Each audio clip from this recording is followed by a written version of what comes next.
Talk CFL podcast episode number. Oh, where are we? Did it happen? Messed that one up. Wow. Welcome to Let's Talk CFL podcast episode number 605. I'm your host, Christopher Jones, coming to you from Merritt, British Columbia. We had a full panel of guys today. We got Rick McDonald. He's from Abbotsford, but he's a Bomber fan. So, afternoon, Rick. How you doing? Very well, thanks. Sunny day in Abbotsford. Spring is here. Good. Glad to hear it. Anything more you want to say, or is that it? I just keep going. Let's get her. Get her. Okay. Also in Abbotsford, but a Lions fan, we have Charles Cliff. How you doing, brother? I'm doing good. It is a sunny day here in Abbotsford. Spring's here at least for a day or so. Who knows if it'll be raining by tomorrow, but we'll just go with what it goes. But glad to be here. Actually got to watch a football game a couple of days ago, which was kind of fun, even though it was not exactly the pinnacle of entertainment, but hey, it was football, so what the hell? Yeah, it was a good game. You sound a little bit like you're in a well. Sorry, my the headset that I normally use kind of crapped out on me this morning. I've actually ordered a new headset, and it said Amazon said between 5 and 10. I was hoping it was going to be here today, but it's not, so I'm using my wireless one. The sound is not as good on it. I was hoping my other one would be here, but it's not here yet. So then we can pretend that it's not. It's going to happen in the future. Pardon me? It will have something better in the future. Yes, I was hoping it was going to be here by now, but it hasn't been delivered yet. Okay. So. And last but definitely not least, we have Willie. Will McDonald, Calgary, Alberta, Stampeders fan. How are you doing, brother? Good afternoon, good morning, good day, whatever it is. You know what? It's football season. That's all I care about. It is. We got to watch a game. We get to watch a football game. And it's been raining in Calgary for 7 days straight. I've been trying to plant my yard, but I'm not going in the rain to plant my yard. So hopefully tomorrow. But other than that, everything's good. There you go. So yes, we did get to watch a football game on Saturday. Monday. Right. It was a long weekend, Victoria Day long weekend, and it was Monday afternoon. I completely forgot about it. I thought it was a 7:00 start Monday night in BC, and then I'm sitting there and something came across my computer while I was having lunch, and it said game to kick off in 5 minutes, and I went, oh shit. So I was putting down a subfloor in my apartment, and I took my iPad up, put it on the creeper, and just kind of cruised around the floor with my iPad watching the football game. It was kind of cool. Don't recommend it. Probably will never do it again, but it was better than missing the game. But it was, like Charles said, it wasn't a pinnacle of entertainment. So we got to watch football. What the hell, man? It's been fucking 6 months. We got football. I'm pretty excited. Okay. Anything? Anybody got to say anything? Do we just jump into an agenda here? Let's jump into the agenda. What are you wearing there, Will? I see a CFL logo in the center of your chest there. Is that like a Stamps jersey or something? No, it's my 2019 Grey Cup jersey that I bought. Oh, okay. It's of course Stampeder colors, but it's it says Grey Cup on the nameplate on the back. So yeah, okay. We lost Charles. I bought it mostly because it's 19 and it reminds me of Bo Levi. So there you go. Okay. So be it.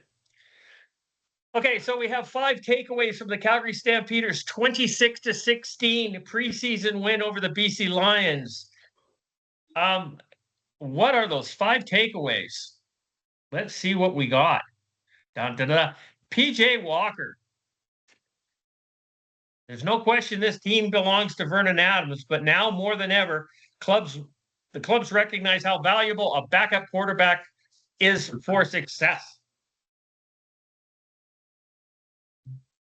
Look no further than Nick Arbuckle last year with the Grey Cup MVP when Chad Kelly got hurt. Walker, longtime NFL, XFL veteran.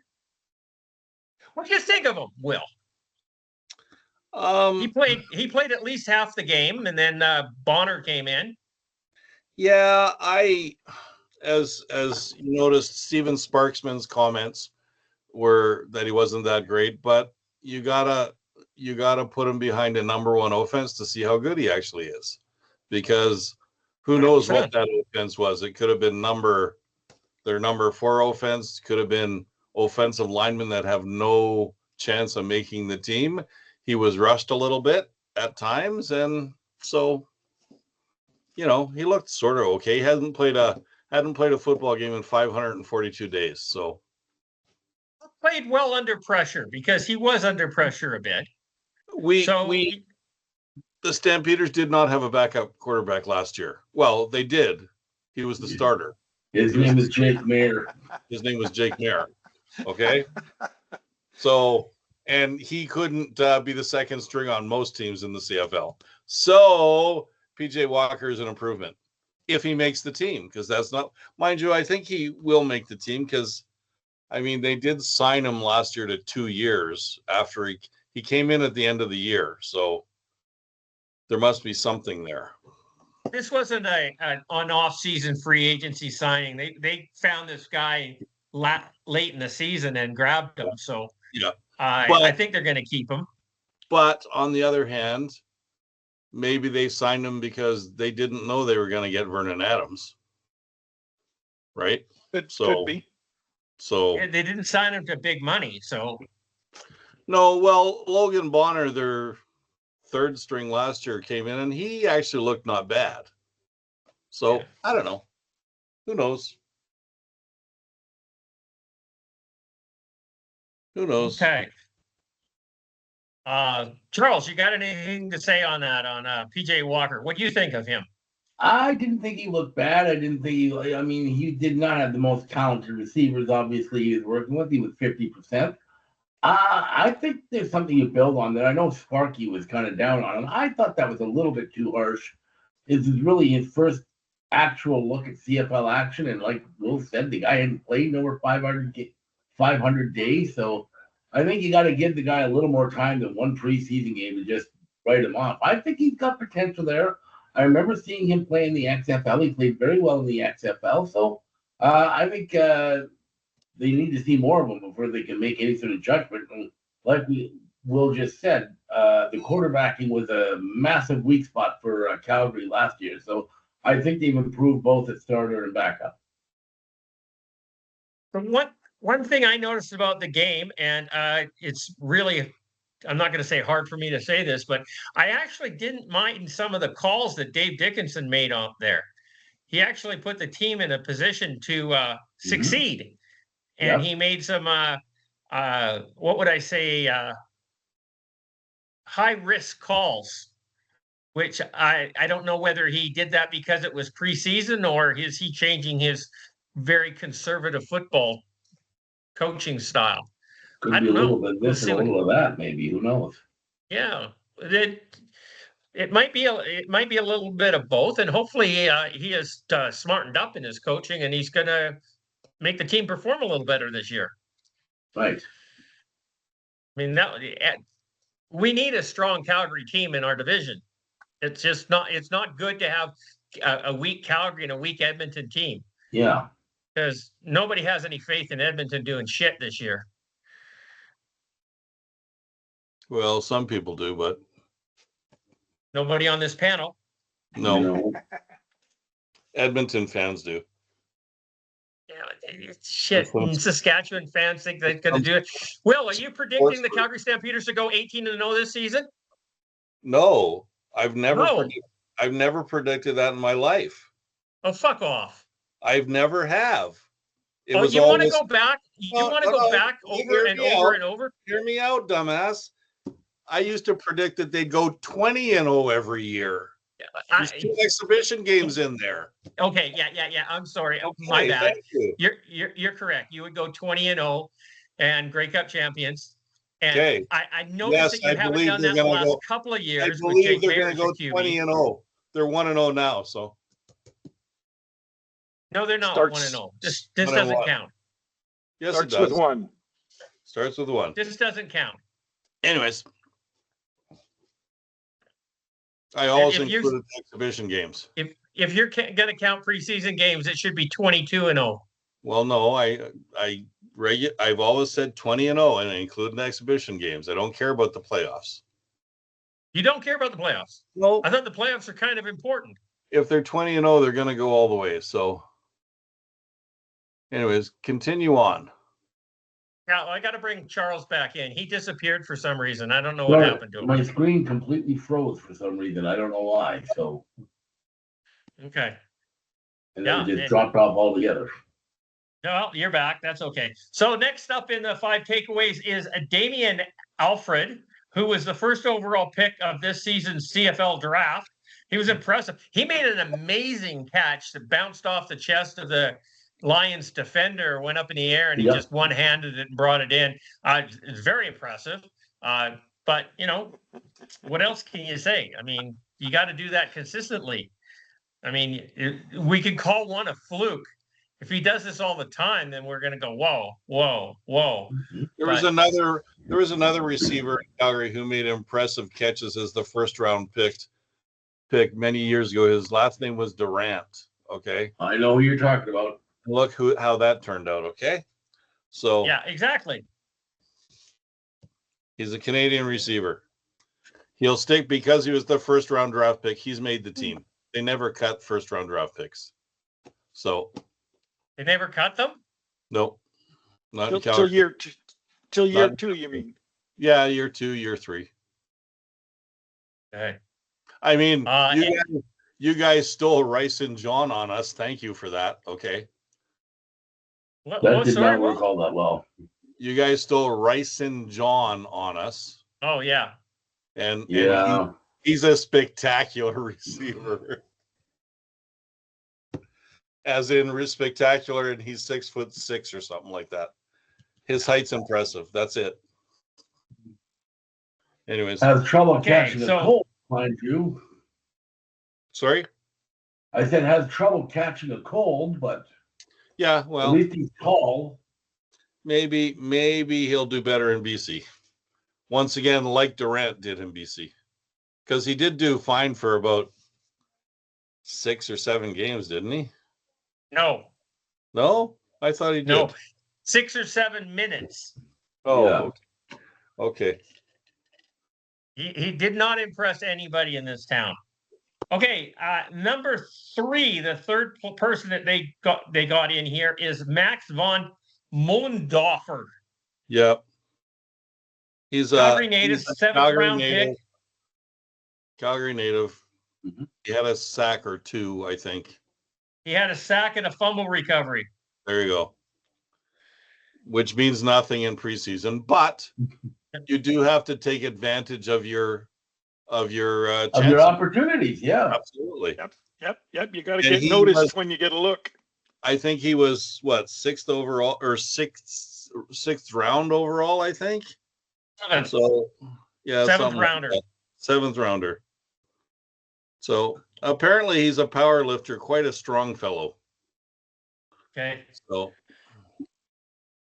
now we got into the fourth person here is Terrell Vaughn. Who is who? I targeted 4 times, caught 2, was open on the other 2. QB missed him, showed great speed, shiftiness, native of California, busted a kickoff return for 41 yards. Okay. So that was that big kickoff return for Calgary. I noticed that the 5 takeaways are all Stampeder things. Yeah, because that's what it's entitled. I think it's a Stampeder writer. Yeah. Okay. Yeah, from Ryan Valentine. Three Down Nation. Do they have Stampede writers at 3 Down Nation? Yeah, it's Ryan Valentine. He does a Calgary podcast. Oh, okay. I know he is. Okay. And lastly up, this one is a cheat, as all 3 about running backs. Eno Benjamin, Tyon Evans, and Ludwig Roque showed flashes with latter 2 scoring touchdowns. Okay. This was not a takeaway. These guys are not even going to make the team, I don't think. Probably at least two of them won't. Yeah, I think the Ludwig Choquet or whatever the heck his name is, I think he showed some speed actually. He was quite versatile, so I'm thinking special teams. So he is Canadian. Yeah. It's really hard to have takeaways from preseason games, especially in the first preseason games. Half these guys are going to be sandwich artists at Subways in 10 days. So it's really tough to get No, we won't let them, on it. we wouldn't let them stay here, Charles. They're going back to the US. Sorry. Well, they got Subways there too. Subway started down there. Yeah. Okay. Yeah. Okay, so moving on. New commissioner Stuart Johnston would love to see CFL players compete in the 2028 Special Olympics. No, Summer Olympics. Flag football. I might have got it right the first time. I think that was this guy comes public and makes his statement like 48 hours after Amar Doman comes on to Rod Peterson's show saying that there's no way that the CFL is going to let the players go because it's right in the middle of our season and we need our starters. So I kind of think that the commissioner needs to, what's the word I'm looking for? Read the room before he comes public with statements. Fall in line. Well, yeah, I mean, this was one of the, although I love him and I think he was the best commissioner we ever had, Jeffrey Orridge obviously didn't read the room well with the owners in the CFL, or he would have lasted more than a year and a half. You'd think so, wouldn't you? Yeah, I mean, he did amazing things for our league that we still have in place, but he didn't make he didn't toe the line with the owners. And if Stuart Johnson is going to come out publicly contradicting, and he's not really contradicting in the fact that he would love to see CFL players in there, doesn't mean that he's advocating that the CFL doesn't. Right. Okay. I think they should suspend the CFL season for 2 weeks and let them play. And let's have a Grey Cup at Christmas. There you go. Awesome. No, you just eliminate some bye weeks and you start it that way. Hey, the NHL does it. NHL does it for the Olympics. WNBA, the NBA, they do it for the Olympics. Yep. And I'm wondering, is the NFL going to participate in that or not? I would think yes, they are. They already said they're going to. They have already announced they are, yeah. Yep. Once again, did you see the fallout from that? No. I was looking at one of the things who is a quarterback for the U.S. flag football team, and he was kind of pissed that he thought that he said that these NFL guys think they're just going to come in and take our roster spots away from us. Well, they are. They are. I mean, come on. If you were a really good football player, you wouldn't be playing flag football. That's correct. Not for Team USA. Nope. Yeah. Sorry. Well, you see somebody, but Patrick Mahomes wants your spot, so beat it. Yeah. Yeah. And you see La Police is our head coach, right? Yep. Yes, I did. Oh, boy. That's not a bad thing. I was going to say, you know what? Third string guys from the NFL would probably take the starter spot. So quite likely. Yeah. Well, I'm thinking about it. There's 42 Canadians that are playing in the NFL. Okay? Not necessarily starters, but they've made the team down there. Mm-hmm. You would think that a second or third string NFL player is better than a CFL player. I mean, that's the theory. Maybe not, depending. They're two different games, and we know this, everything else. But if the NFL is allowing players to go to the Summer Olympics, why doesn't Canada just make up their team with NFL players? Well, they could do that. That might be Well, what they because do. 37 of them are offensive linemen. That is the rub, isn't it? Maybe. Yeah, True. it is. Might be a couple of guys, but and I don't think offensive linemen are really important in that league. Okay. Yeah. No, probably not. Probably not. Put one in as a fullback. Yeah. So, what was that guy's name? Perry? Yes. William Perry? William the Refrigerator Perry. William the Yeah, that's right. Little Willie Perry. William the Yeah. Refrigerator. Nothing So little about him. So, anybody have any comments about our commissioner? he's wearing a very nice pink jacket in this article. Yeah, he's I'm not sure on that style type of thing. I went looking for some articles or an article on TSN, and the TSN Facebook page isn't divided by sports. Okay, so they have everything just munged into the TSN Facebook page. I had to scroll 23 pages before I found anything on the CFL. There were more articles on little kid motorcycle racing than there was on the CFL. They had women's basketball in there, a plethora of hockey, obviously, all the whiny little articles about Toronto being eliminated.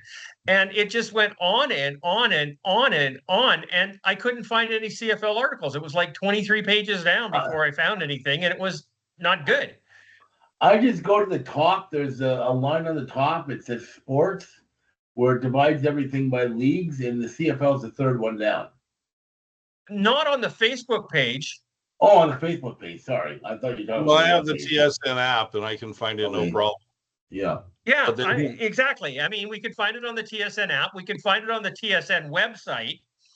But it's easier to share articles off of Facebook to Facebook than it is to share them from the TSN website. Because if you put the TSN website link on in a post, there's no title because they don't make them Facebook friendly.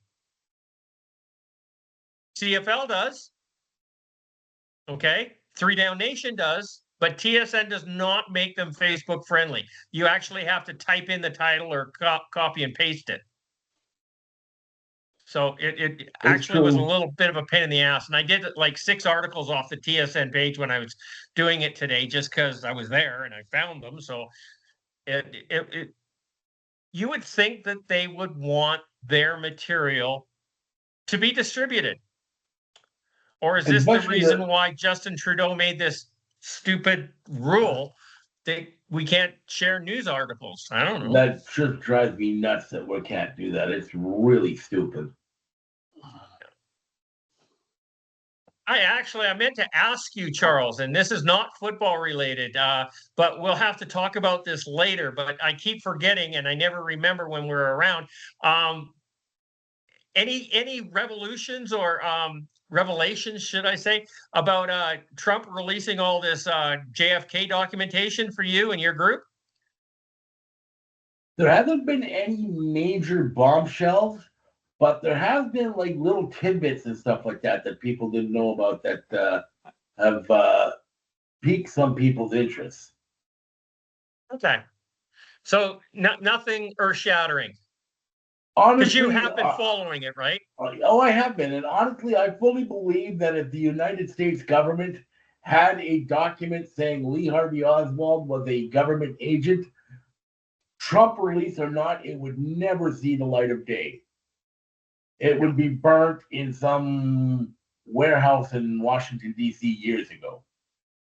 Yeah. Okay. And I don't want to get into it, but I don't think Lee Harvey Oswald was an agent of the United States. I think he was basically in the same concept as Bob Lee Swaggart was in What was it? It wasn't Sniper. Shooter. What was that movie? Shooter. Shooter. Yeah. Right, exactly. where he just like got set up. Yes. No, I agree. Totally set up. I don't think he fired a shot. Wasn't even paying attention. Right. But we are getting off topic, so we're definitely off topic. Charles has a Facebook group for JFK conspiracy theories. I do, yes. Yeah. So anyhow, I wanted to do this because since Trump got elected, he was saying he was going to release all the documents and just didn't really pay attention to how many he actually did or whether anything came out that wasn't redacted. Okay, let's get back to football because we can do that. Yep. We're all knowledgeable on the football. Charles is the only one on the JFK conspiracy thing here. Yep, I've been heard. You want to do dirt track stock car racing? I can come in there a little bit. Okay, Dalton Schoen returns to practice with the Winnipeg Blue Bombers. It does not look like he is going to be starting the season on this as a starter for the Winnipeg Blue Bombers. He's not quite up to speed on it, but he is now practicing with the team midway through training camp. So he missed all of last season, which was really terrible because he is an amazing receiver and he is very entertaining, and the league needs him. I mean, the Bombers need him for sure. The league definitely needs to have their all-stars. I mean, this is why we don't have superstars in the CFL right now, is because, a couple of them that could actually claim the status have been injured for quite some time. So anyhow, so he's just starting practicing now, which is kind of a good thing. And have you heard anything on this, Rick? Have not. You know what I know. Oh, okay. Yeah, no, he just started practicing right now, and that's kind of cool. And we're gonna do that QB battles. Did you put that thing in there that Sparky had, Charles? The QB battles? Yes, I did.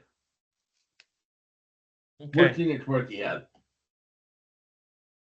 Sparky put up a thing that says ranking the QB team, QB rooms for each team.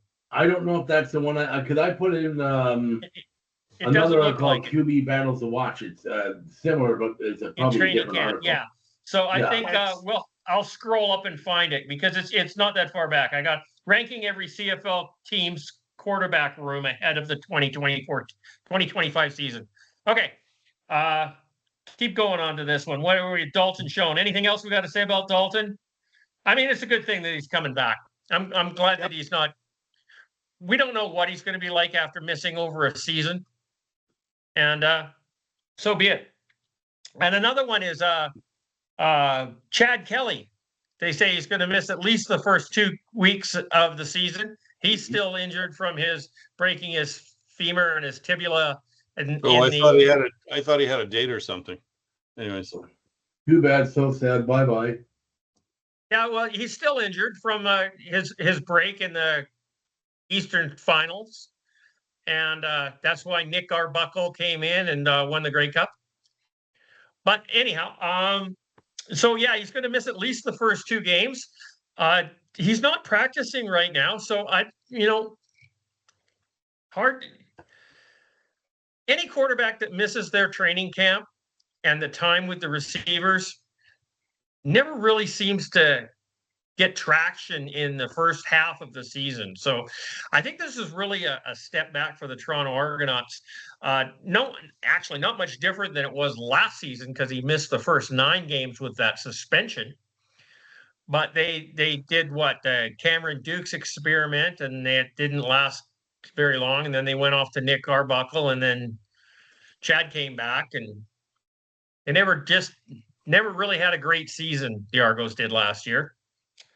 And kind of looking the same, or at least the beginning of it. Okay, so that's all on the Dalton. Okay, so hang on, the thing came up. What is this? The title on this 3 Down Nation confuses me a little bit. Asshole no longer. Kenny Lawler subverting to Bo Levi Mitchell's expectations, just like Simone Lawrence. It's just an article. It's just an article about Bo saying how much he thought guys were assholes till he was on the same team with them and discovered they're not bad guys. Yeah, they never are when they join your team. Or you join theirs. Exactly. Yeah, well, I mean, Kenny Lawler is a very good receiver. Yes. Okay. Yeah, he is. And it doesn't matter what team he's on, he makes that team better. Yes. Okay. He made the Elks better for the patheticness that they were. He's made the Bombers better. He's going to make the Ticats better. So as a quarterback, an opposing quarterback, yeah, any of the receivers are assholes, right? Yeah. Yeah. You hate playing against them, and you're going to like playing with them. Exactly. Yeah.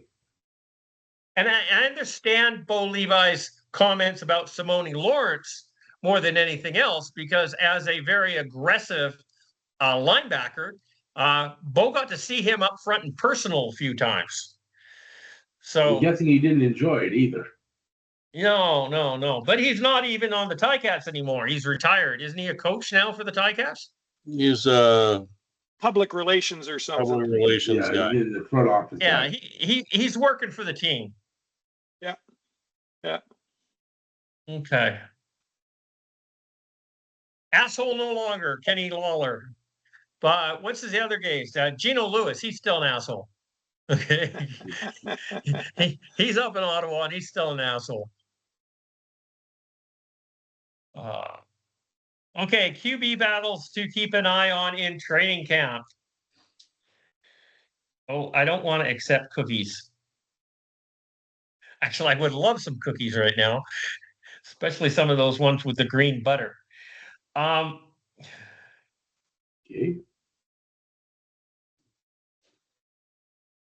BC Lions. Okay, it goes team to team on the quarterback room. What did you think of Chase Bryce the other day, Charles? Not impressed. Sorry, but I wanted to see a little bit more from him. And yeah, I know, like I said earlier about PJ Walker, he's not working with the best receivers. Chase Bryce wasn't either, but Chase Bryce, this is his second year here, and he just didn't impress me. He wasn't very accurate. He seemed to get happy feet a few times. He got in trouble. I found that he held on to the ball a bit too long. Nothing there impressed me. Nothing there impressed me. In fact, I even made a comment that I wasn't impressed with him. And I wasn't impressed with Jeremiah Mazzoli ever. I thought he was okay. Mind. At least he passed it through. He had a touchdown pass at least. He didn't get hurt. He didn't get hurt. So, that is definitely a step up for him. And I would expect him to be able to throw a touchdown pass. He's been in the league for 8 fucking years. True. I really have a problem with this. I got into a couple of discussions with people this year, and we've really got away from the concept of quarterback development. And teams are doing weird things. Because back when Wally and Huff were running teams, your starting quarterback was your starting quarterback. Your backup quarterback was the guy who could step in if your starter went down. And your third string was a young guy in development. Okay. And sometimes he stuck around and sometimes he didn't. Okay. You could revolve and put somebody new into that. Now we're hanging on to McLeod Bethel Thompson, Cody Fajardo, Jeremiah Mazzoli. And then you got guys like Chris Strebler and Tommy Stevens, who are never going to be starters. Why are they on your team? Well, those are the guys that can step in. Those are the guys that can, play a bit if your guy goes down. Yep. I don't think you would have them as the 1A starter. I understand and agree with you, but that's what we used to have is a young guy, an undiscovered young guy who was the backup, like Davis Alexander, or like Drew Brown, or like Trey Ford, who could step up as they're learning the game. Yeah. And they those guys just aren't showing up right now. Go, who is this guy and where has he been, sort of thing. And then the team either keeps him as a good backup or he becomes a starter somewhere else. Okay? That is how you develop quarterbacks in this league. You don't develop quarterbacks by hanging on to a dinosaur like Jeremiah Mazzoli Or, you know, Cody Fajardo, who is I can't even call him a has-been. He was a never was. Okay. Chris Strebler, you know, why do we have him on this team? Oh, because he's a running quarter. He's a fullback that can carry the ball. No, this is not what you do with your quarterback. How do you plan for the future when you're doing dumbass shit like this? Am I wrong? Come on, somebody argue with me. No, I think you're 100% right on particularly the case of Chris Strebler. I mean, he's a one-trick pony. Yeah. Why is he on the team? I have no idea. I've been against it since they brought him back. But you're right. They need to find some young talent and make them a good quarterback, not keep signing these retreads to be backups. Yeah. I mean, it was somebody who said that, in the offseason, I hoped that he'd gone out and got an experienced quarterback. And I'm going, what the fuck do you want to go find an experienced quarterback for? If there's a free agent experienced quarterback out there, he's a free agent for a reason. Yep. 100% agree, Christopher. I don't get it. I mean, how do you had Tom Wilkinson and Warren Moon was backing him up. You had Dave Dickinson and Buck Pierce was backing him up. And then you had Travis Lulay and Mike Riley was backing him up. That's how we find our superstars. You have to develop these guys. And remember the Edmonton days when they had Matt Dunnigan and your favorite quarterback. They were a tandem, remember, in the beginning. David Allen. David Allen, yeah. And at one point, they had Matt Dunnigan, they had David Allen, and their third stringer was Tracy Ham. Correct. Yeah. And look at Toronto. They had Ricky Ray, Zach Caleros, and Trevor Harris. But then on the other hand, you go back and remember Mike Riley in Edmonton. What was that quarterback that was his backup in Edmonton? And they said he was going to be the next one for sure. And they ended up trading him to Toronto. I'm trying to remember his name. James Franklin. Thank you. And he was a bust. He was a bust. Yep. Right? And you don't know he's going to be a bust until you put him in there. That's right. Mm-hmm. But you have to put him in, Yep. right? And there's got to be room for him to be put in that's not in the way of Jeremiah Mazzoli and Chris Strebler. These guys are just taking roster spots away from development. Yep. True that. It's no different than my bitching with the coaches, where head coaches are taking coordinators' jobs. How do we train the young guys to be good at a position if we don't give them the opportunity? But in many situations, it's about winning now and not later. Okay. And that's why they probably do it. Yep. I.e., if Nathan Rourke goes down in the first week or first 2 weeks, well, they do have a guy who has a lot of CFL experience. Okay. Look at Saskatchewan. When Trevor Harris gets hurt, they're going to have a guy who's throwing for, last 2 years, almost 4,000 yards a season. He sucks, but he still can throw the ball. Jake Mayer, that is. I understand that. Yep. But when we had Wally running the team, he was planning for the future. Yeah. Yes. Mm-hmm. Yes. Long term. Okay. We got a team right now that's built, that's winning. We need to plan for the evolution of that. That's how Wally was able to bench G. Roy Simon, not offer him a contract, because he had enough guys coming up behind him that you could do that with. He always got rid of people just past their prime. He didn't hang on to them forever like Mike O'Shea is doing right now in Winnipeg. Yeah, but I think I tend to wonder, is the scouting as good as it used to be? I mean, these guys had great contacts. Wally had great contacts. Okay. Eagle has great contacts. It was Roy Shivers that had contacts. And Roy Shivers had contacts as well. And this is what I'm wondering, because I'm thinking that these guys you're talking about, these guys like the Buck Pierces and those guys that team up and develop, maybe those guys, talent-wise, just aren't there anymore. At least they're not finding them, because otherwise it makes sense to do it the way you're doing, but maybe they're just not finding guys they have confidence in. Well, there's a difference between finding guys have confidence in and finding guys that have talent in. How many quarterbacks graduate the NCAA every year? Lots. 260, 1,000. I mean, there's talent there. Yeah. The talent's there. You just got to convince them to come to Canada. Yeah. There is that as well. Okay. Yeah. And our dollar sucks. They got to pay taxes in both countries. You know, there's a lot of downsides to bringing Americans into the CFL. But when they get here, they play football. Yes. I remember seeing Antonio Calvia speak at a luncheon, a fundraiser, and he said when he was leaving college, he figured football was over because what NFL team's going to want a 5'9" Mexican quarterback? And then somebody called him about this CFL stuff that he didn't even know existed. And it turned out okay for Antonio. And you all remember what team Anthony Calvillo started with? Las Vegas. Yep. Posse. Las Vegas. Correct. Las Vegas Posse. Yep. Las Vegas Posse. 100%. So I have a question for you guys. We haven't talked about this.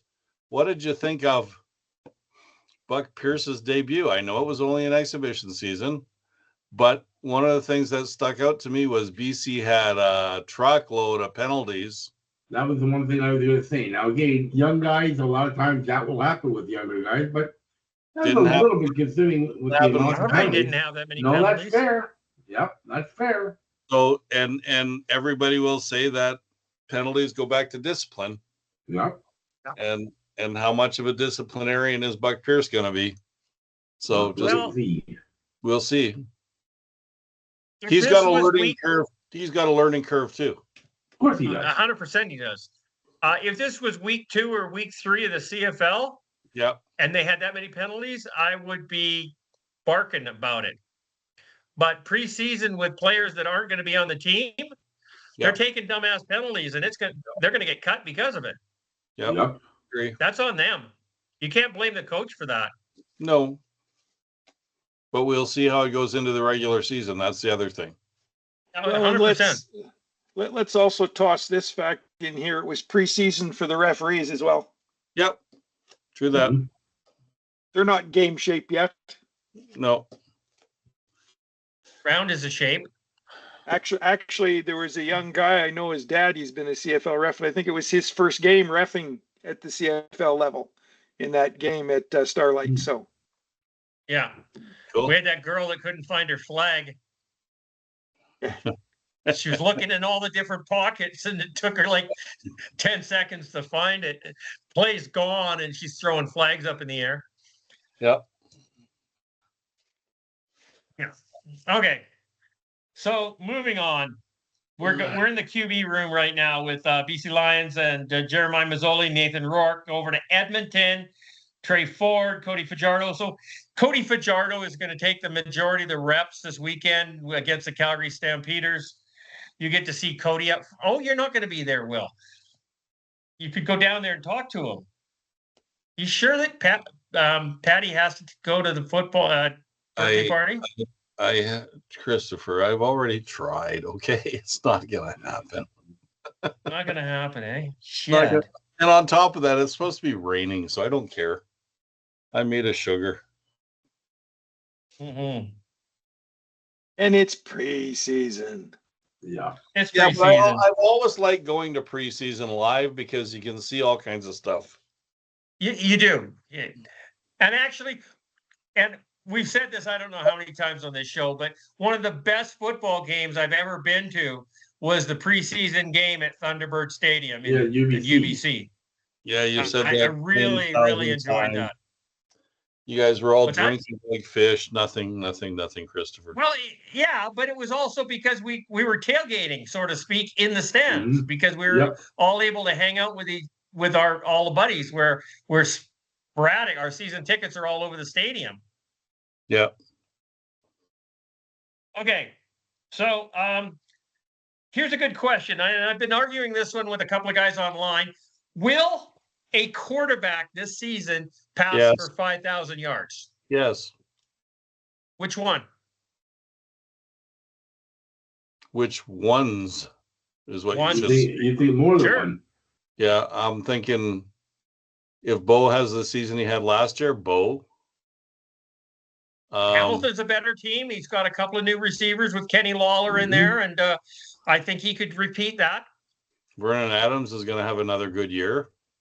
He would have had 5,000 yards if he didn't get hurt in BC. So probably would have had 6,000. Yeah, and he's being back with Dominic Rhymes. Mm-hmm. So I have confidence in Vernon Adams being able to do it. Is that it? I'm going with Nathan Rourke. I'm going to not rule out Nathan Rourke because if you look at his receiving core with Justin McInnis, Keon Hatcher, Javon Totoy, and all these other guys. Also, James Butler is good catching the ball out of the backfield. So I think if he stays healthy and can return to form, he could definitely flirt with 5,000 yards too. So in 2022, he threw for 3,300 yards in 9 games. That's pushing 7,000 yards on a season. Yep. But he also got hurt and he didn't do it. So he got hurt, he didn't do it. That's Same true. Vernon Adams got hurt and didn't do it last year because he should have easily gone over 5,000 yards last year. Vernon Adams, I thought, was going to get 7,000 yards last year. Oh, last year he was the first 5 weeks. 5 or 6 weeks. It was amazing. He was on fire. Okay, so will there be quarterbacks over 5,000 yards? I think there's going to be at least 3. If they stay healthy, there'll be 3. Now, I don't have any faith in Trevor Harris staying healthy, so I can't add him into that list. Chad Kelly's going to miss the first 2 games, so that's going to put him behind the 8 ball. Drew Brown is going to miss the first game. He wouldn't have made it anyhow. I'm not going to put that kind of pressure on Davis Alexander in Montreal. Trey Ford, there's not a fucking hope in hell that he's going to throw for 5,000 yards. He might run for 5,000. And who else have we got? Zach Collaros. Yeah, Zach Collaros. I don't think he's going to throw for 5 because they're going to hand the ball off. They're going to hand the ball off to Brady. Yep. Well, once they've got a game under control. The first game with a suspension. Yeah. Right. So when you're down a game, it's a challenge. So I think there's 3 that could possibly do it if they stay healthy. Because I think those 3 teams have enough players that can help them out to do it. I'm going to say anywhere from 3 to 5 guys. So I would watch 5 guys. I don't think there's a 4th guy. It doesn't matter. It could happen. What if Alexander, because he's now the starter, has lots of confidence, and he comes Davis out Alexander? the ball? Yes, and don't forget he plays half his games against the East. Okay, so, and I still don't think the East is that strong, or some of the weaker teams in the West. Who knows? Who knows, man? I don't know, because I'm going to call it. This is his rookie season, right? This is his first year as a starter.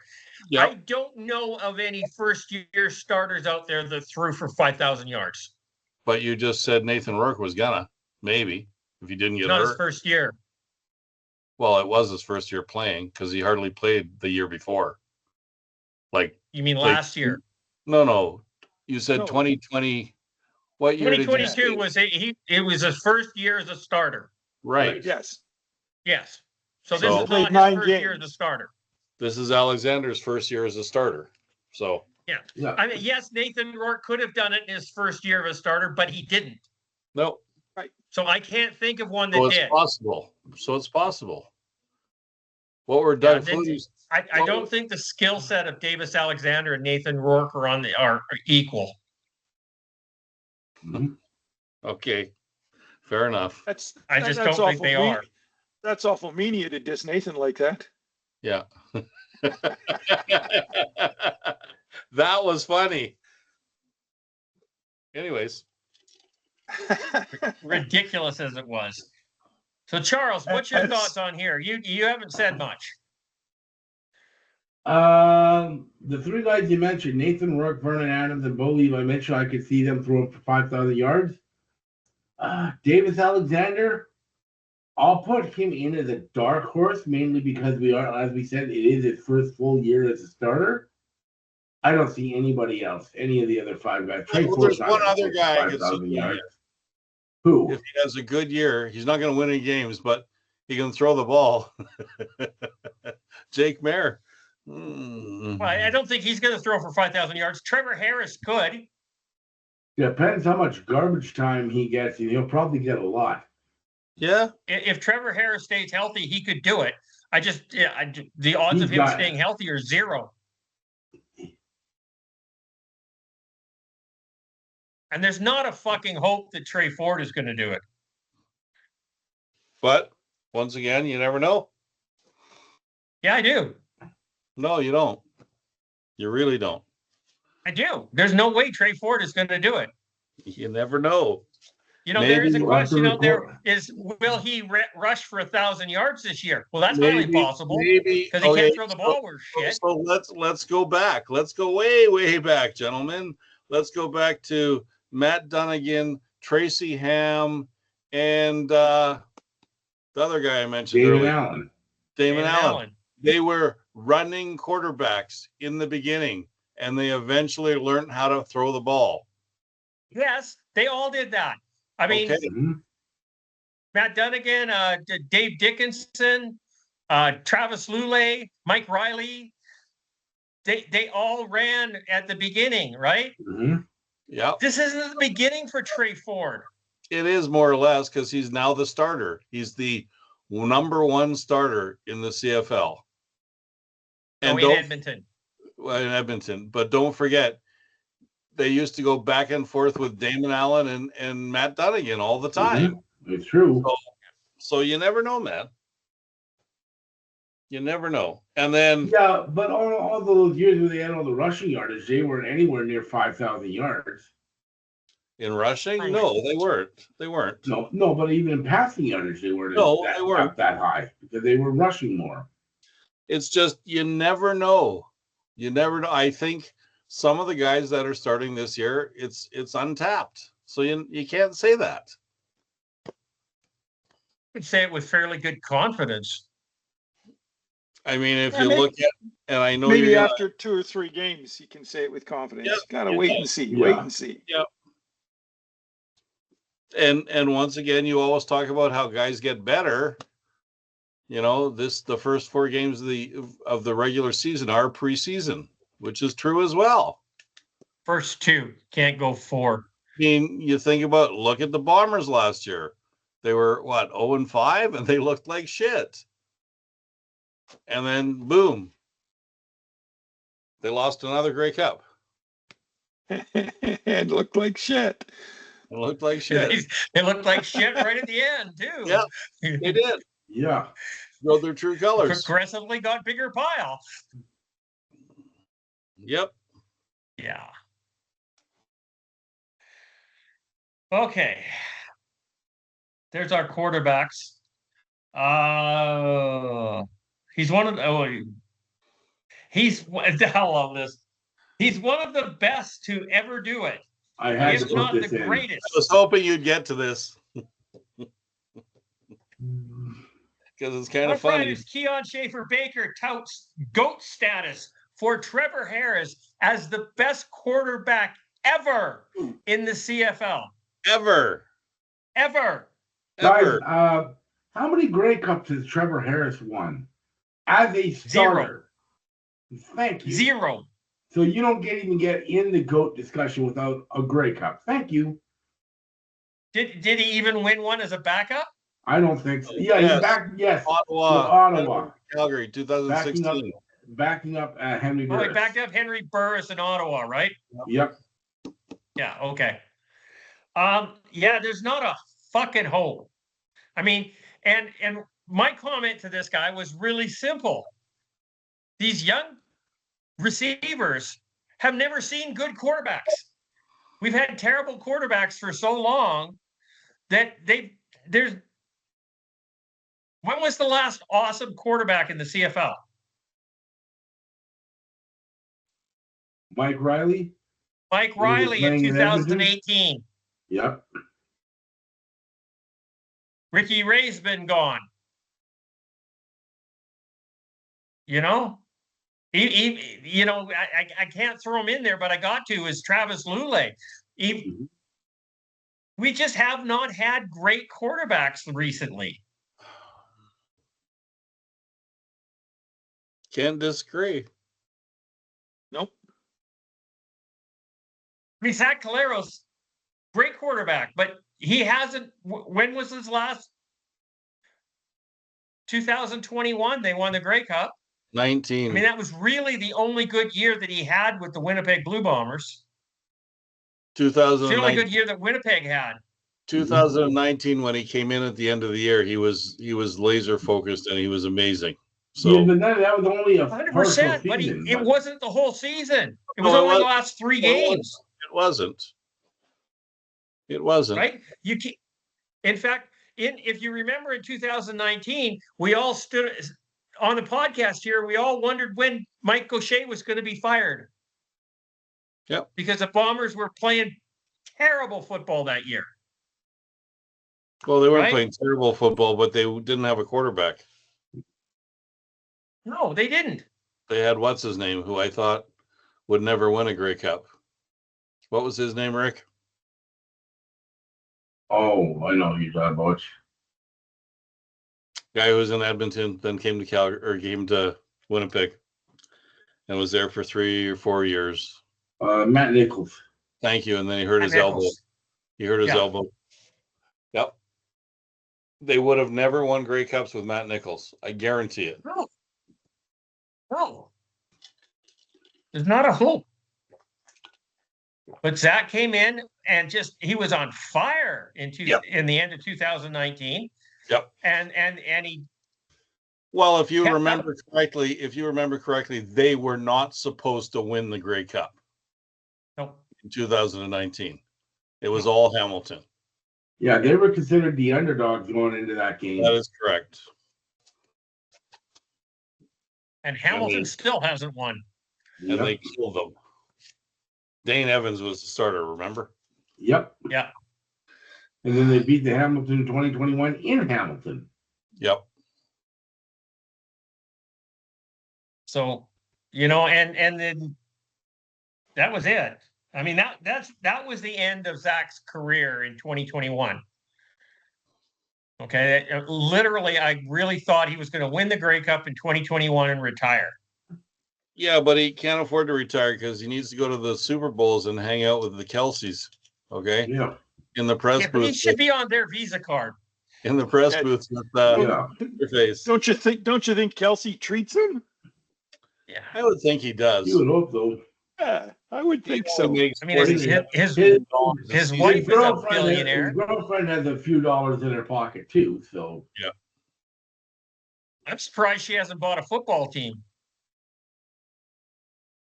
Yeah, like they'd sell her whenever. Well, one of the NFL owners died today. Yes, Jim Irsay of the Indianapolis Colts. Oh, did he? Yeah. Yep. Yeah. 65 years old. Yep. What's the price tag of an NFL franchise now? $60 billion. What is it? I don't even know. Depends on the team. Yeah. More money than I could might probably get right one now. for $3 or $4 billion. Yeah. Indianapolis Colts might be one of them. I'm looking forward. Hey, Ricky, I'm looking forward to the movie about the Raiders. Doesn't the John Madden movie? Doesn't Nicolas Cage look great as John Madden? He does so. He does so. But what did he put on 100 pounds? I showed Patty the picture the other day, and I said, "Who is this?" She said, "I don't know. Who is it?" And I said, "Nicolas Cage." She says, "No way. He must be wearing a fat suit." True story. Okay. So I think we really kind of did Sparky's ranking the quarterback. Okay, so I'm going to go over to this thing. So ranking the CFL teams' quarterback rooms. Who do you think they got as the number one team with the best quarterbacks in the CFL? We're talking about starter and backup. Who did this ranking before I answer that? Hamilton Tiger Cats. It is done on PFF. It's not. Okay. I don't know what that is. All right.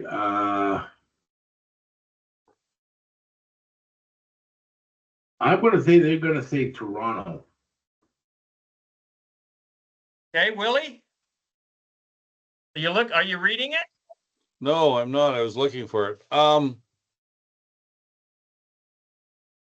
Yeah, I'm going to say Toronto too. Toronto, okay.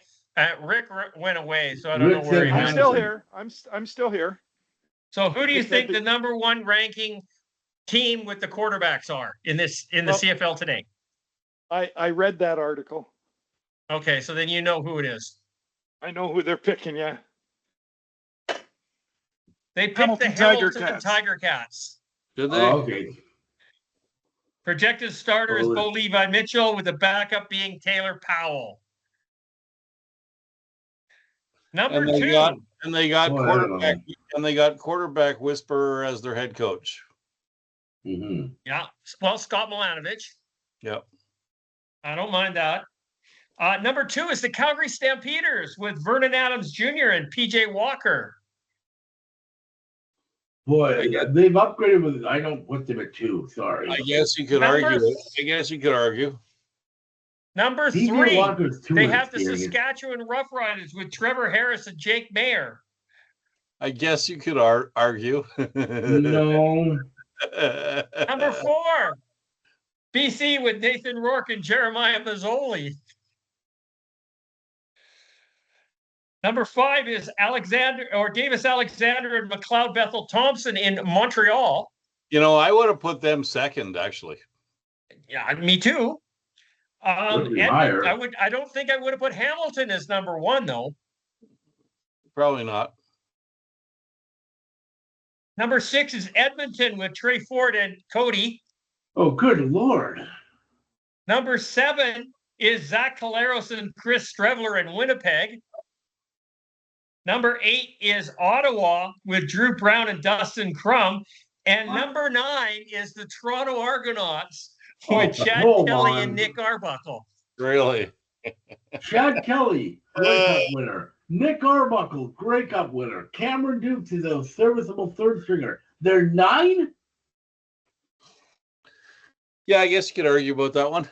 Behind Trey Ford? Behind Trey Ford is Chad Kelly.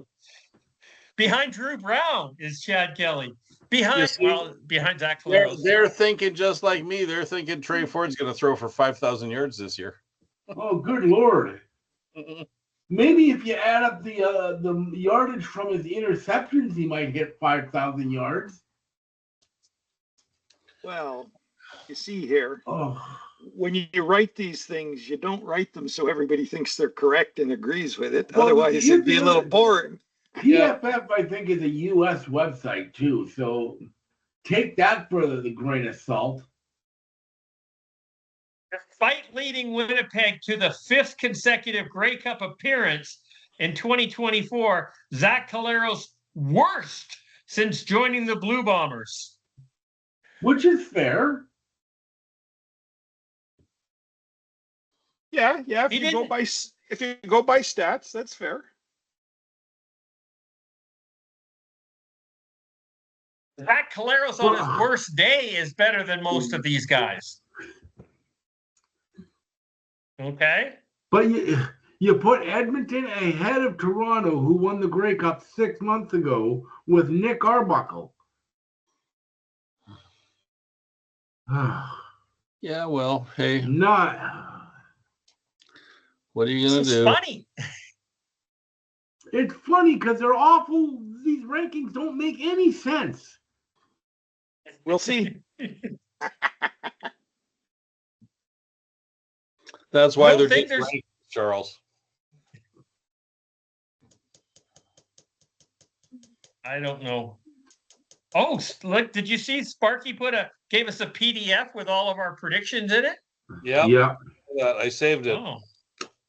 Did you? So we can go back at the end of the year and see how horrible our predictions were. Yeah, that's always nice to see how inaccurate we are. We could be sports reporters. Right? Or weathermen. Yep. One of the two. They don't usually get fired though, Rick. So I think it's funny that Sparky actually calls himself Sparky. I kind of think people have been calling him that his entire life. Well, why wouldn't you? It makes sense. Because I've got Sparky. a buddy whose wife worked at Nortel 25 years ago. Okay. Yeah. That's where Sparky used to work. Okay. And I said, "Do you know Steve Sparksman?" And she said, "Oh, Sparky?" And I said, "Yeah." See, it's kind of funny for me coming out of a maritime background with my father, myself, and everything else. Sparky was always the radio operator on a ship. Okay. Yep. And they were usually gay. Not saying anything about our Sparky, but it was like they were always they were always an off type of person. They weren't just the normal dude. Okay. It was you got to be, there's something not right with you to sit in a little room with headphones on and listening to things for your entire shift. Anyhow, but yeah, so the radio operators used to be called Sparkies. And then later on in construction, your electrician is always called a Sparky. Correct. See. Yep. And my son, who is a Red Seal electrician, has a company, his own contracting company, and he's on Highway 6 in Lumbee, British Columbia. And his company is called Sparks on 6. I don't know where he got it from, but it's kind of where it is. So there. I think we wrapped everything up in the agenda that Charles built. We're about an hour into the show. I don't have anything else. So you guys got anything else you want to talk about? We can go into some JFK conspiracy things now, or Yeah, we shouldn't do that online though. Yeah. no. Okay. Anyone to add anything, or you want to call it a show? I'm good because I'm waiting for more content, which is coming in the next 2 weeks, 3 weeks. We'll have something. Exactly. We're going to have some shows to talk about. We're going to have to be able to get on our board with predictions. I mean, there'll be at least 3 games this weekend. We will have to take a break, like you said, because when we talk scores, usually that takes up the first 45 minutes of every podcast. Oh, more sometimes. Yeah. Yeah. Oh, yeah. We can go in well over an hour on talking about previous games. Okay. Yep. So we have 4 games coming up. Yep. We have the Ottawa Red Blacks into Montreal. We have Saskatchewan Roughriders into Winnipeg. And we have Toronto into Hamilton and Edmonton into Calgary. Let's pick our games. We don't have to do scores because it's preseason and we're not going to do that. Winners? And what's that? Picking the winning teams. Just pick the winning team. Ottawa, Montreal. Where's it at? In Montreal. Montreal. Okay. Rick, what are you going to do? Montreal. Charles? Montreal. I'll make it unanimous. Okay. I'll always pick the home team in a preseason game. Usually, yeah. Saskatchewan into Winnipeg. Winnipeg. Anybody going to take the Rough Riders? I'll take Winnipeg. Yeah, okay. Toronto into Hamilton. Chad Kelly is is injured, so Hamilton. Hamilton. You know what? I'm picking Toronto just to be different. Charles is taking Toronto. There you go. Different, all right. I mean, hey, Will took Calgary and won in Langford. Yep. Yeah, I was shocked by that. We got Edmonton into Calgary. I'm going to take Calgary on this one too. Ditto. Calgary. Some of they're probably playing their second game, so yeah, I'm going to pick Calgary too. Yeah, well, this is Vernon Adams is playing at least half this game. Right. Exactly. Going forward with Calgary this year, Calgary was not very good last year. We all know that. No. Right? No, you don't say. But it's pretty impressive. It's pretty impressive. Most teams that are really not that good, they don't change their entire team the next season. Calgary has replaced 80% of their defense. They needed to. Can you blame them? No, but I'm just saying most teams wouldn't do that. And they What if changed they were their that quarterback. awful? Right. Well, that was the main reason they were so awful. They Right, actually but I mean, made off-season moves. They don't do it that often. Nope. Well, They don't. in the past. not many teams blow out their quarterback. No, they usually stick with who they came with, and they realized they came with the wrong people. I'm still kind of annoyed that we traded Vernon Adams in our own division. 100%, Charles. There's no way Vernon Adams should have been traded to Calgary. No. I was going to But say who else wanted him? that would no, but that would be the place you would least expect him to be traded to. No. So you know what? Yes, I'm a homer. Yes, I'm biased. I think Zach, moving forward, Nathan Rourke's going to be the number one quarterback in the league. And I think Vernon Adams is going to be number two, really close. Mm-hmm. Okay. Why would you have two quarterbacks on one team and then trade one to one of your arch rivals? Yeah. Makes no sense. I was reading an article a little while ago saying that Dave Dickinson started working on BC right after the end of the season. Oh, I don't doubt it. Mm-hmm. So Well, Dave needed a quarterback. He knew that. Mm-hmm. Yeah. Well, and BC needed his contract somewhere else. yeah, Yep. 100%, right? you $350,000 cheaters. Anyways, Yeah, and I'm okay with that. No, I'm not. No, I'm not. But See, to send him to the Eastern Division, who was going to take him? That's the Toronto problem. had Chad Kelly, Bo Levi Mitchell's in Hamilton. Montreal had just committed to Davis Alexander. Yeah. And Drew Brown. Well, Ottawa should have taken Vernon Adams. I was going to say, if you can get Vernon Adams, you drop Drew Brown in a second. Yeah. Budget. Probably. I do, but let's face it, Vernon Adams was his most impressive in BC. Oh, by far. He wasn't that great in Montreal. He wasn't that great in you know what I mean? Because Montreal didn't have a good team. Hamilton didn't have a good team. No. Right? Now, I'm not saying that Vernon Adams is a superstar. I'm saying that under the right circumstances, he can lead your team to victory. Oh, of course. Okay. But and we should find out this year, can he lead your team to victory in the playoffs? In the big game. Yeah. He's got a lot of regular season wins. Playoffs are a different story. Well, let's face it. He hasn't had a team in the playoffs. No, let's face it. He's come a long way since his first season in BC, remember? 100%. Where he thought he should be the starter. And Wally said, okay, somewhere else. That's why they got rid of him. Yeah. You're going to Montreal. Yeah. And Montreal got rid of him. Yep. And then Montreal took him back. Yeah. Then Montreal got rid of him. Yep. Interesting. Oh, I like him. He's a super nice guy. Super nice guy. He's great with the fans. He's great with the kids. He's great with his teammates. Everybody on the team loves him. I mean, I'm disappointed he left BC. I am too.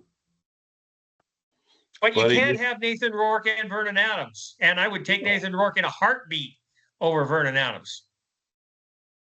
And that was pretty obvious. And they did. Yep. And they did. Yep. That is if he didn't get injured, I don't know if BC would have taken Nathan Rourke coming back from the NFL. Not with those numbers. Not if he had kept putting up the numbers he was putting up. No, they wouldn't have. I firmly believe that. Certainly not with that contract. No. No. No, I don't know what would have happened there.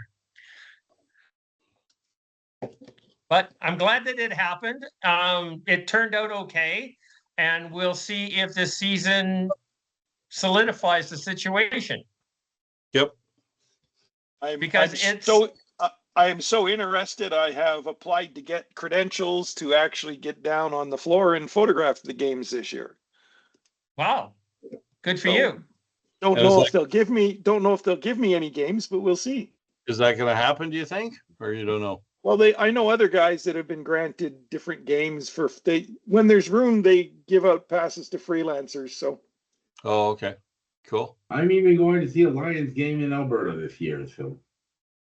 It was quite a while ago now when we first started this podcast, but I got press credentials for the BC Lions when I was writing for Last Word on Sports. Yeah, there you go. So, yep. Charles, I haven't asked you. You're going to Edmonton, right? Yes, July 13th. Did they give you the tickets for free? No, I never asked. They should have.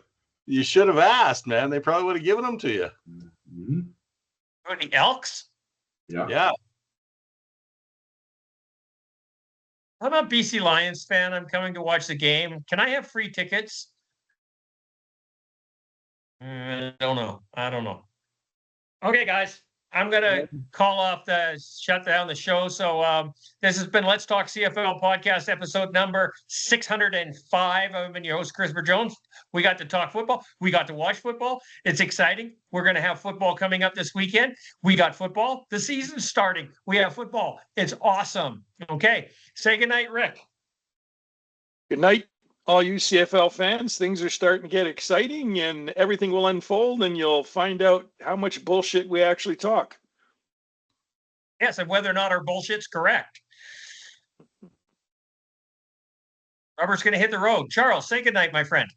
The regular season starts 2 weeks from tomorrow. So cool. We'll wrap up the next couple of preseason games and then we're good to go. So it's going to be here in the blink of an eye. It's an exciting time of year. Yeah, and everyone starts 0-0. First game is Ottawa in Saskatchewan on June the 5th. Cool. And I got the Lions home opener for my birthday. Sorry, did you say me to say goodnight? Yep. Yeah, you say goodnight. Good night, everybody.